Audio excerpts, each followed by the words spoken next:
तो भाई लोग आज हम बात करे वाला भोजपुरी के 2 स्टार लोग के बारे में। एक जना के नाम बा पावर स्टार पवन सिंह, तो दूसरा जना के नाम बा खेसारी लाल यादव। ई दोनों जना के कहगो गाना के टीजर छूटल बा, ठीक बा। ई टीजरवा यूट्यूब पर सब तबाही मचा के रखले बा। पावर स्टार पवन सिंह के गाना के नाम बा तुझे ना देखू तो, आ खेसारी लाल यादव के गाना के नाम बा कि बिहारे में होई, ठीक बा। ई दोनों जना के साथ अलग अलग सिंगर साथ दिले बा लो। पावर स्टार पवन सिंह के साथ दिले बारी कल्पना पाठक, आ खेसारी लाल यादव के साथ दिले बारी शिल्पी राज। ई दोनों गाना लागत कि यूट्यूब पर तबाही मचाई जाला बा। कैसे कि पावर स्टार पवन सिंह के गाना के नाम बा तुझे ना देखू तो हिंदी रीमेक्स गाना गाए वाला बारो ना। हिंदी रीमेक्स जब वही गाना गायलन तब बुझ जालो बवाल मचही के बा। कैसे कि उनका गला में दम बा और ऐसा गाना गायलन कि दिल के छू जाला, ठीक बा।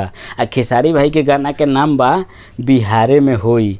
इहो गाना कोई कम नहीं खे। कैसे कि पहिल के दिन खेसारी भाई के टीजर छूटल नंबर 1 ट्रेंडिंग पर चढ़ गल टीजर।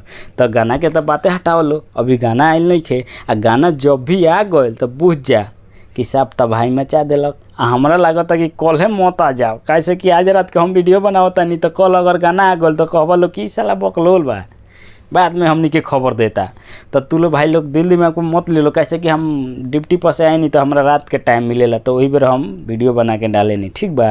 आ तारा लोगन के खबरवा अच्छा लागल है तो लाइक सब्सक्राइब कर दी हलो, ठीक बा। तो चलो लो अगला वीडियो मिलम, तब तक लिए गुड बाय।